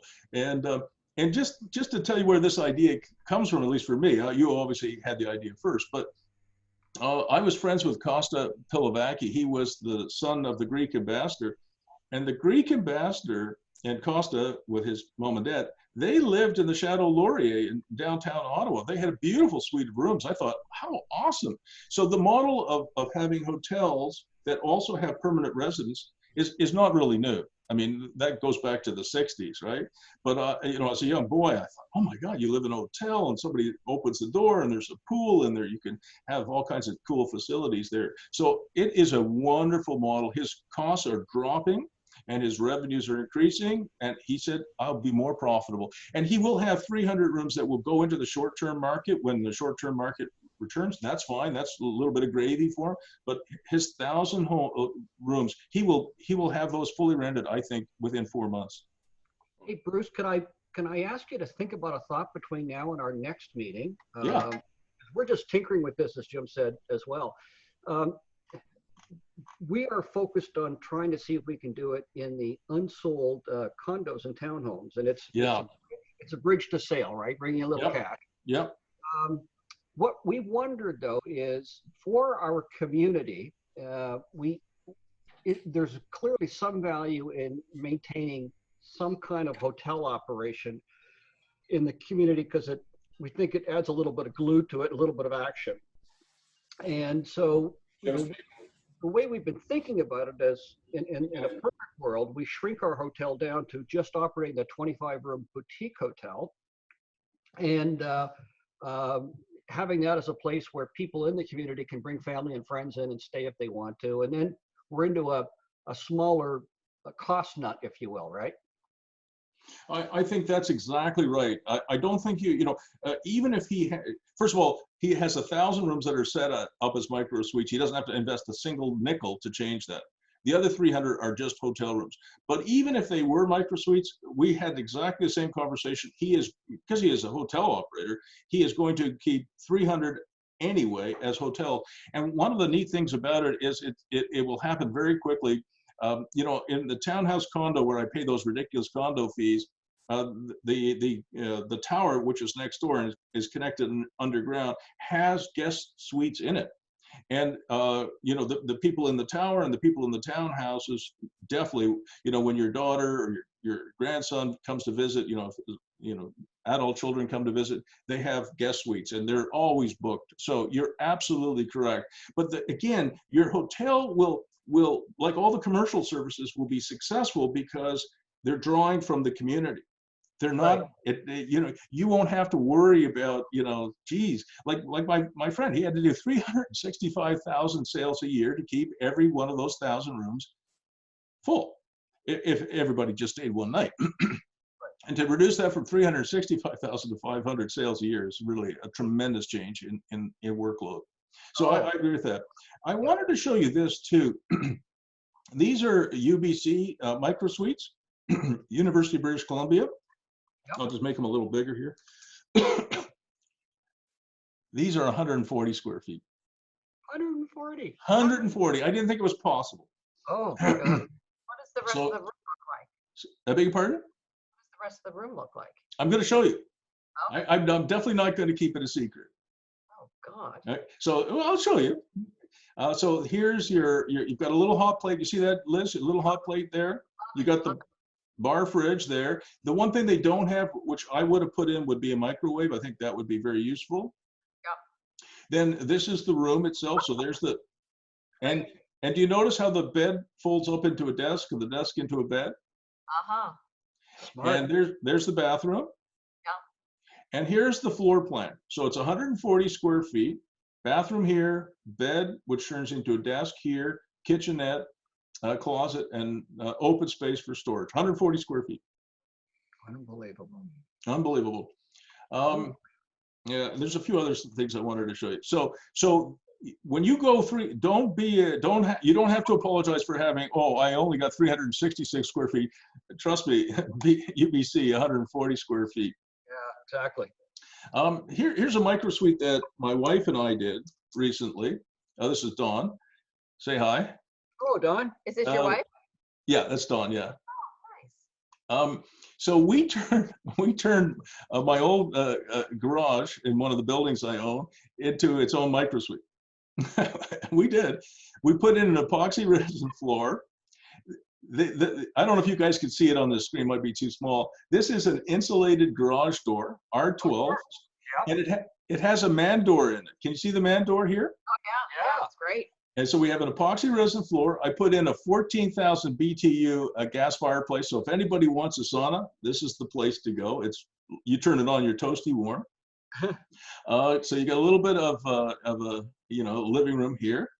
You've got a full kitchen here. It is absolutely a full kitchen. It's not like the UBC one. There's a little better shot of it. And we don't put it, it's a micro suite. We put in lunch counters. So we don't put in tables. We put in lunch counters, like you can see it here. Right. Here's the bedroom. So it is a 2-room micro suite. It's got a stack washer and dryer in it. It's got the bathroom over here. It's got a tech package in it, so it's got everything, internet, Netflix, Spotify, you name it, we've got it. There's the shower we put in. There's another shot of the fireplace. And so, you know, that micro suite cost us $40,000, including all the furniture. And we rented out, originally it was going to be Airbnb, but I don't really like that. It's too much work. So we rented out in the medium term and long term rental market, and we get about $1,300 a month for it. So if you multiply 1,300 times 12, you get about $14,000 or $15,000 a year in income for something that costs $40,000. Right? Bruce, how big is it? So that one is about 400 square feet. So it's a little bigger than your 366, but not much. And we get $1,300 a month for that, including the tech package. That's great. Yeah. So it really has tremendous possibilities. Now, the other thing I wanted to point out, and like I said, we're not going to get through the whole thing today, but you know, I probably would tweak the design of your townhouses. This is just me saying, and again, I'm just here to help as your coach and hopefully as a friend. I wanted to show you, I looked at the towns. I wanted to show you some of the old designs that go back to the 1890s. So we were building better cities and towns in the 1880s and 1890s than we are today. We're building terrible cities and towns. We are still building subdivisions in Ottawa, like Barbecue Haven, where you have 3,000 homes in a row without a single job, without a pub, without a place. You can't walk anywhere. Everything is a drive. We are building terrible towns today. We built better ones back in the 1880s and 1890s. So these are, they're called brownstones, and they're in Brooklyn, they're in the Bronx, they're in New York, they're in Toronto. And you notice here, you go up here, and this is where the rich dudes live, you know, upstairs. But all of them had what were called garden level suites. Mm-hmm. So that, you know, Jim and his family live up here because they're rich dudes. And below you have the gardener, the housekeeper, the nanny, etc. They're living in the lower level, garden level suite. You know, this is a little better design here. Here's another different type of design. So you're kind of only half a level down over here. And what I do with almost all of the buildings, in fact, I even retrofit buildings now to do manufactured walkout conditions. So if I were advising any of you guys and you had a rental property in Ottawa or Toronto or New York, whatever, we would be putting a basement apartment in, but we would be excavating and putting in what I call a manufactured walkout condition. So you add much more light and air to your basement apartments. And I'm just showing you this for a reason. So here's another one. This is quite a nice walkout condition. And you can see it always has a drain at the bottom so it doesn't fill up with water. So you got to connect that to your storm drain if you have them, or to your ditches. Here's a couple of other manufactured walkout conditions. Here's another one. There's another one. So enough of that. So I'll stop sharing for a moment just to rest your eyes. So one of the things I would strongly encourage you to think about is adding, if you can, a basement apartment to your town homes.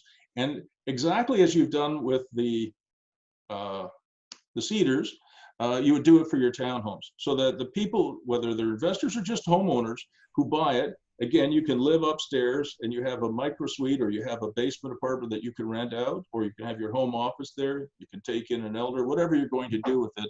I think that's a really important part of what we do. I coach Habitat for Humanity. You guys know Habitat for Humanity?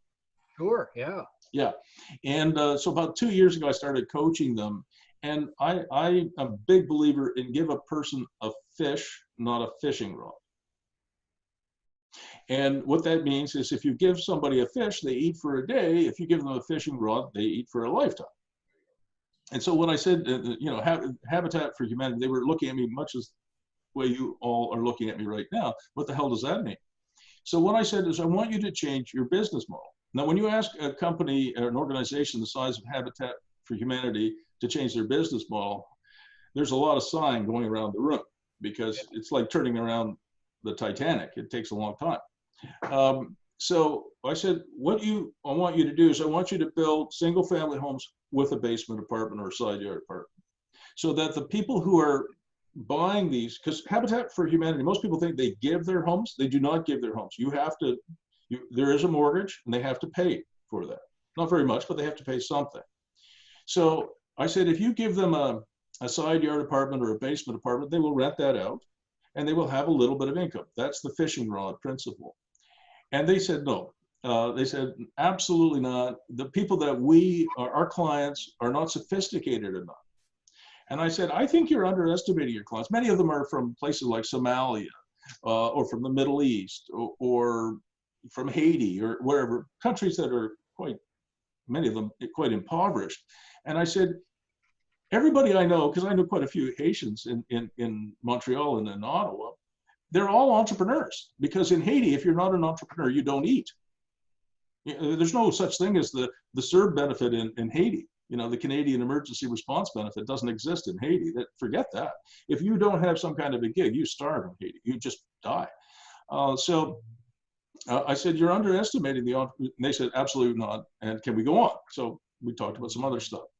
About a year later, the CEO of Habitat for Humanity, who I was coaching as part of the group, came up with this great idea. It was amazing, to add basement or side yard apartments to their homes and to give people an income stream. I said, that's a great idea, really good idea. Glad you thought of it. And now, believe it or not, Habitat for Humanity across Canada, the United States, is in fact changing their business model to add, micro suites and apartments that will provide, for every home a job. And I said, oh, sorry, Liz, go ahead. Question. All right. To keep costs down, if we were to put a basement micro suite in it, you would put water, of course, but would you furnish it out or just leave it there? But you put the services available there. Right. So just to finish on the Habitat for Humanity, that's a good question, model. One of the things that they found is that a lot of their clients now are using these micro suites or apartments, not to rent them out, but to run their own businesses. They found some of the ladies are running hairdressing salons in their basement apartments. Some of them are operating them as registered massage therapy. Some of them are physiotherapy clinics, which is even better in some ways than renting it out, because now all of a sudden, as a hairdresser, some of these ladies, I know, because I've interviewed some of the clients, they can make $6,000 or $7,000 a month. That's a huge change in their circumstances. And some of them are taking in elders and charging $2,000 or $2,500 a month. So it's become like really, really successful. And it's now part of the international model, which is awesome. So Liz, what was your question? Well, I get the idea of having the basement, but I know you would put services in the basement, but can you, to keep costs down on our part? Yeah. So let me tell you, I have been telling the home builders in Ottawa for 13 years now. I got my real estate license after I left the senator, so maybe it's 14 years. I've been telling the home builders they're building the wrong product. And you can imagine how popular that was, Liz. When you go and tell Bill Malhotra, you're building the wrong product. And, I'm pretty convincing, but for 12 or 13, maybe even 14 years, I've been trying to get them to add basement suites to their townhouses. Right. And they've all said, oh, no, we're not going to do that. Number one, if we did that, we'd have to pay 2 development charges, 2 DCs. Do you know what a development charge is? Jim, you would know what that is, right? Does everybody know what a development charge is? It's okay. It's okay. Yeah. Okay, so development charges, they're quite expensive. In Ottawa, they can be $20,000 or $25,000 a unit. But the Ontario government has banned municipalities and towns and townships from charging 2 DCs. So you can have that second suite in your townhouses without having to pay an extra development charge. But let me just tell you the economics. I finally, after 12, 13, or 14 years, Liz, I convinced Phoenix Homes that this was the right thing to do. You know Phoenix Homes, right? Yeah, know the name. And I'll just run you through the economics. They have now in Diamond View Estates, they are selling what they call the income series homes. And it means that you can elect to have a basement apartment that they will put in for you. And they are charging an extra $80,000 for that option. So it's an upgrade. It's like when you go in and you upgrade your countertops, or you upgrade your flooring, you upgrade your plumbing fixtures, you upgrade your lighting fixtures, right? It's an upgrade. But they can put those basement apartments in for $35,000. That's it. So they put the flooring in, the epoxy flooring or whatever, and they put proper heating in. They put a bathroom in, you know, they put up some drywall, they get a couple of bedrooms, they put in not a very expensive kitchen. They put in a separate entrance, of course. And it has proven to be hugely popular. I've been telling this to the development industry, but nobody listens to me. Although finally, Kuku Kochar and his son Rahul Kochar agreed, and they started that last year, and it was a huge success. So the margins on home building are on average around 13%. So if I sold you a $500,000 home, Liz, as a home builder, Minto or Claridge, I'm going to make 13% on that sale as a gross margin, which is about $65,000. On the basement apartment, they're making $80,000 and $45,000. That is a huge change. So their margin on that is actually 100% or close to 100%. And is that margin including land cost?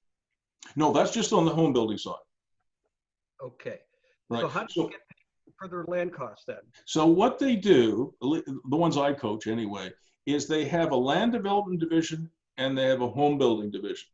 Okay. And the land division, they treat the land division like Minto does this. I've been working with Minto for a long time.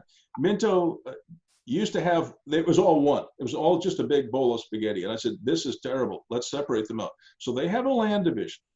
And Paul, it's hilarious. Once their lands are ready for development, they put the roads and water mains and sewers in, they actually sell it to their home building division. And if the home building division says, I'm not paying, you know, $2,000 a frontage foot for this lot, Minto Land says, no problem. I got a zillion home builders who will pay $2,000 for it. You don't have to buy it from it. They can actually go out. They offer it obviously first to their own division, but they can go out and sell it to other people, maybe even for more money. So the land development division has its own bottom line. The home, so just on the home, it's a $500,000 home on maybe a $150,000 or $200,000 lot. So it's a $700,000 set, but the margin on that $500,000 is 13%. That's on the land side, we're trying to make 100%. 100%. If our cost for a lot is $75,000, I mean, the people I coach are trying to make 100% on that, because in the land development business, it is so difficult to do that if you don't make 100%, you will go bankrupt. Yeah, because you've got to front end the streets and the utilities and all that stuff. And look, I sold, it's public knowledge, I sold Claridge, Bill Malhotra, I sold him 38 acres of official plan approved land in Barrhaven for $11 million. And he was supposed to get the plan registered this spring, 9 years after he bought it. 9 years. So he spent $11 million buying the land. 9 years later, here we are. He was supposed to get it registered this spring, and now he tells me it's because of COVID-19. It's probably going to be next year. So he will not make a single dollar from his $11 million, and he spent almost $4 million of planning costs, legal and planning costs on the damn thing. So he's probably got a cost base of $15 million and hasn't seen a dollar of revenue in what will be 10 years. Wow. So if you don't make 100% on your lot, you are going to absolutely, Calabogie would be a disaster. So you've got to aim for 100% markup on your land. And that's just the way it is. My dad taught me that, by the way, and it was true 40 years ago or 50 years ago, and it's true today and probably be truer in 50 years. So because of the complexity. You know, Bob, I mentioned Bob Walkna to you guys. He goes in front of a council tonight in McNabb Braeside for the final approval of his subdivision called Madawaska Shores. Yes, I looked at his website. Thank you. Yeah, thank you for looking at that. I was just on the call with him before I jumped on the call with you guys, and he was, you know, kind of upset that it had taken him 4 years. And I said, Bob, tonight is his wedding anniversary. It's the 4th anniversary of his actual closing date of purchasing it. And I said, you did actually pretty good. Okay. So because of the length of time and the cost involved, everything you mentioned, Paul, absolutely, you got to have 100% markup. But to change the markup on the home building side, the margin from 13% to 13% plus almost 100% on the basement fit up has been a very significant change. If you think about it, 150 income suite sales at which they've made in about a year and a half, 150, and they made $45,000 on each one. That was their margin. That's $6.75 million, Liz. So Bruce, I just want to just get an answer to this. If we do put these basements in, I think it's a great idea. Do we have to finish them? So what I would do is I would wait for this.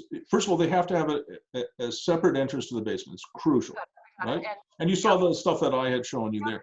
So if you did that. So what I would do is I would do exactly the same thing that Phoenix is doing, is I would offer it as an option. And if you want us to finish, and you want them to do that, because your margin on that should be similar to what Phoenix is doing. You should aim for 100%. You know, it might be 70%, but it could be 100% margin on your basement fit up. That is really significant. I mean, think about it. It's almost $7 million in a year and a half since extra. That's just profit. Yeah. Oh, I got it. Okay. And think about it from the, I forgot this, Liz, from the buyer's point of view. And I was going to show you this. My daughter put one in. So I want to show you if I can, yeah, you may have already seen this, but my daughter put one into her property. This is one of my 3 daughters here. This is Mimi. And she bought this half double. Did you see this yet? No, we haven't. I don't think so. So she bought this half double. It's a 3-bedroom, 2.5 bath, half double with a single car garage. But the reason she bought it, Liz, is if you walk down the side of the property here, you notice how the ground falls away? Yeah. And so when I saw this, I stood there with Mimi, this is 5 years ago, and that window and that door was there, right? And that's a walkout condition that we didn't have to manufacture. So it was a walkout condition that was already pre-existing. So Mimi bought this place for $345,000. And when you went inside, so there's the door and the window. So there's the door and the window. Now we're on the inside. It was just a basement. So we took out the stairs that connected to the upstairs, and she put in this 1-bedroom apartment. And because it's a walkout condition, it's got more light and more air. Feels more like a ground floor apartment than a basement, right? Yeah. And there's the kitchen we put in. You know, secondhand appliances, but it still looks decent. That's great. It's a 1-bedroom apartment. The tenant, her first tenant liked green, so we painted it green. And then my wife and daughter did something smart. They took the cupboard out of the bedroom because it was quite small and put it in the hallway. Because in a 1-bedroom apartment, you know, people don't mind changing the hall. You know, in a 2-bedroom, you wouldn't do that. But in a 1-bedroom, we put it in the hall. And there's the shot of the bathroom. It's quite nice. And this is where the stairs were, Liz, going up. But we took it out, and so she ended up with a little bit of extra storage space. And it has its own washer and dryer. And we put the tech package in because I like that, and my tenants really like that. Nest thermostats and all the services you could ever want. And the reason I show you that is it cost Mimi $120,000 to do that. All right. So if Mimi had bought a brand new Phoenix home and paid $80,000 for that basement apartment finished, she would have saved 40 grand and 6 months of effort. Yeah. So from your client's point of view, they're actually saving money, but from your point of view as a developer, you can make really good margins on it. Mm-hmm. Okay. Bruce, a related question. When Phoenix did this as an option, I guess I'm asking the question, did it affect the value of the homes for those that did not want the option? Did they think having rentals in the basement on some places was going to be an issue for them? Some did, yes. But if I were to take this group to the glebe, you know, we did a little walk around the glebe. You know, I know the glebe pretty well. I could show you some, you know, $3-4 million homes, but I could show you some more modest homes. I could show you homes with basement apartments, apartments above the garage, attic apartments.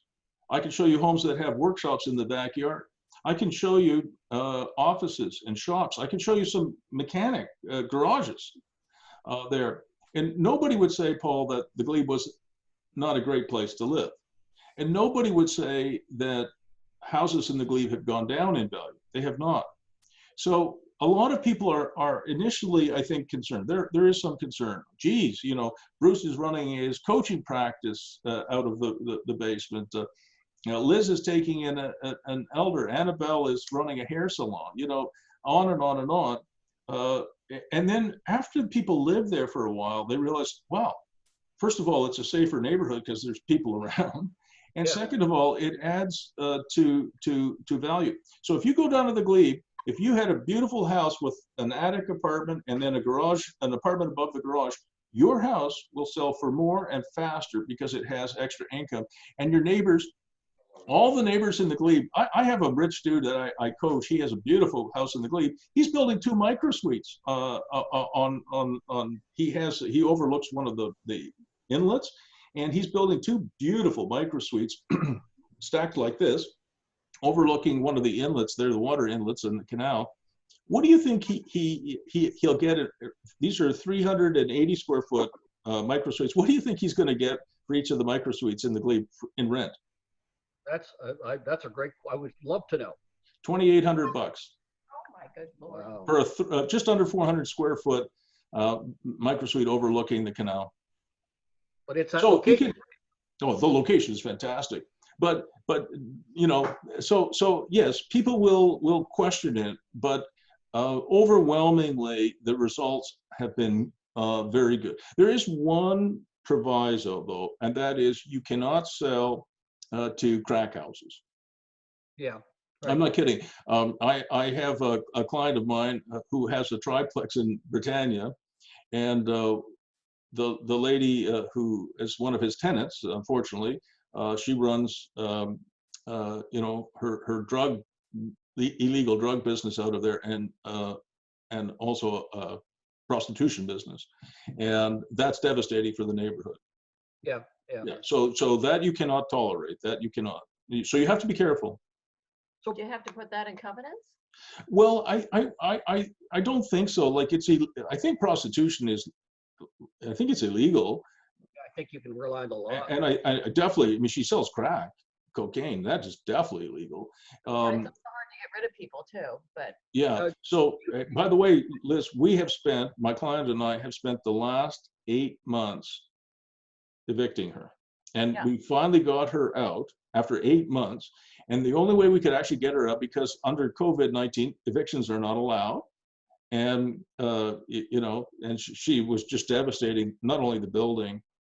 If I were to show you pictures of the building, I'm not going to show them to you. It would be remarkable to see what she did to that house. There've been fires in that house. I mean, you know, when you're cooking meth or something like that, I suppose there've been fires there that, I mean, it's just unbelievable. The damage is in the hundreds of thousands of dollars, but the damage to the community was even worse. And finally, the only way we could get rid of her is my client paid her $18,000 to go away. Yeah, but you know, we have pretty stringent covenants for building, you know, or for, you know, not having trailers in your front lawn. Why wouldn't you have a covenant? And the covenants actually encourage people to buy because they like the restrictions. Yeah, I agree with that. I think you can have a covenant, but if somebody's going to start dealing drugs, I mean, Yeah, you're not going to be able to snatch with a you covenant. know, it's you know, the most important thing so I agree with you, Liz, you should have that in your covenants. Obviously, no illegal operations are going to be tolerated. Absolutely not. But if somebody's going to break the law, the covenants are not going to stop them. I mean, this woman was unstoppable. And I mean, And she had people with you know, pistols and others in the house with her. So, you know, my client had to be really careful. Bruce, in that Cedars suite that you had looked at earlier with us, we actually condoized the little suite. So Oh, wow. technically it could be sold as a separate suite. I guess after listening to what you're talking about in Ottawa, I can see where a small suite might work. Do we think, this is a question for the group of us, do we think that there might be a market for somebody that would want to buy 366 square feet at our destination? I do think there is a market for that. I did not realize that they could be individually titled. And, you know, I think you just, you know, I believe in the North Korean strategy. The North Koreans are famous for talking and fighting. For wedding and wedding? For talking and fighting. Okay. And what I mean by that is I would try, I would put one of those micro suites up for sale and see what happens. What are you going to price them at? Well, if you use the same square footage that we have for the unit at 317,000, it would be $99,000. Oh my gosh. You put it up for $99,500. I think that's going to be amazing. One of my former students wrote me, she's a wedding photographer now in Vancouver. She just bought a 400 square foot condo in downtown Vancouver for $700,000. Bruce, guys, that's in Vancouver. Guys, I don't want to lose Paul. Let's be careful about these.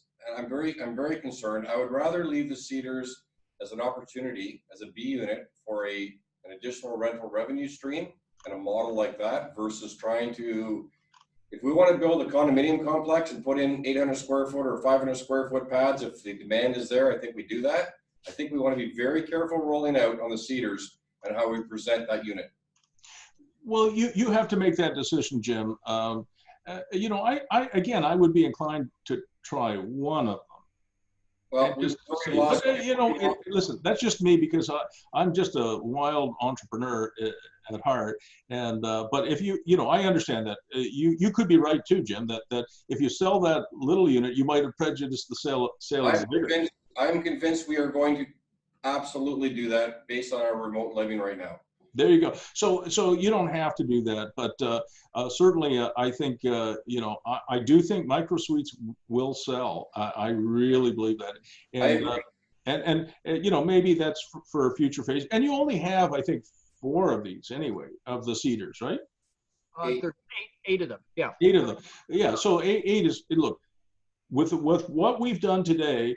If you pick, you know, 4 or 5 realtors who are any good, and they can't move 8 of the damn things. I mean, I'm not asking, but if you were to give one of them to my gang, you know, we have our entire client base almost is investors, right? So, you know, if you pick 4 or 5 realtors and you know, I just can't see how you wouldn't be able to sell them. I mean, they're $320,000 with a 6.5% cap rate.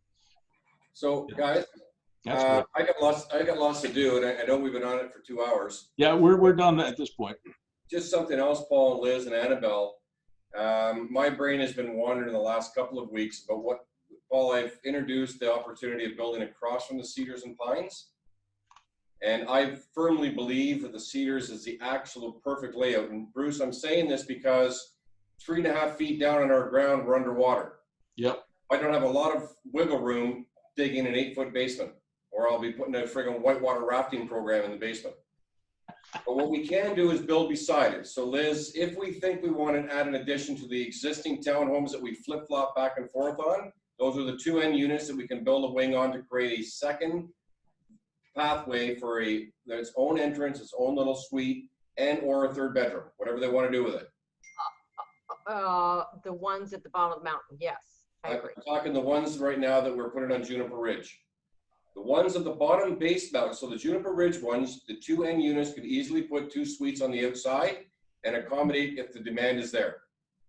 I would like to take a look at the Cedars, Paul, that we have, the plans for the Cedars, and sexy up the exterior, and let's get our friggin' wooden stuff in there, and let's get our wood-hewn product exposed, versus the square box that's on the cedars now from an exterior view Cedars. as a condominium look and feel. So the existing cedars, Yeah. the footprint is a perfect model. It's beautiful. I'm telling you, Jim, when I saw that design, I was really blown away. It is such a good model. You guys have done a great job there. That's Barry Hoban, by the way. No way, it was Barry again. Good for him. I give him full marks for that. I would love, Paul, later to discuss with Liz and Annabelle, can we take that existing footprint already designed and just change the exterior look? Because the footprint inside doesn't need much changing. I agree with You that. can change the colors and lights and a little bit of the walls, but So really the whole product is there. Just before we end, you guys, so Paul put together a really good agenda, which drove a good part of this session. And one of the things that really helps my coaching be a little bit better for you guys would be is if every one of you guys on the call here, the young people as well as the older people, if you could put together, you know, some of the questions, ideas, concepts, questions that come out of this or anything else, and send that to me. One of the things I would, because it's your agenda that drives this, not mine. I don't want to put my views exclusively on this because that will just, I'll miss by a mile. The other thing that I would like to, at least on my side, I would like to talk about is I'd like to talk to you guys about the park bridge model. Are you familiar with the park bridge model, Jim and Paul? Yeah. I am, yes. But Yeah. I don't think Elise maybe is, and Annabelle certainly is not. Yeah. Liz doesn't know it, I don't think. But if you could put on the agenda for our next call, and I'll set up the time for that, and I'll email you guys, put together a really good agenda. I want you, all of you, to think, we like this idea, we didn't like this idea, here's what our questions are. But add to that agenda, we should go through the park bridge model. Park Bridge is a client of mine, and it is the most profitable business model in real estate, I think, that I've seen, or it's one of the top 2 or 3. And there's some subtleties to the model that you guys may actually know it inside out. And if you do, I apologize. But I really think we should talk about the park bridge model. It is extraordinarily profitable, and it's great for the consumer too. And I have that on my slide deck. Great. Okay, that'd be fun. Thank you. I don't know what, I just know of it, Bruce. I don't know the economics. It'd be great to learn. Well, they went from 0 to 120 communities across Canada in 20 or 25 years.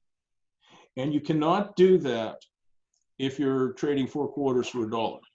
Right. It is the most profitable business model in real estate that I have seen. And I know it inside out.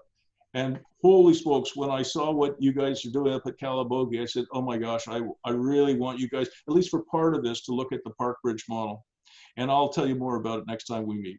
So gentlemen and ladies, I think this was, at least I hope it was a great session for you, and I really enjoyed it. And next time, trust me on this, I'm going to hear more from you and less of me. No, it was great for us. Thank you. When do we meet again?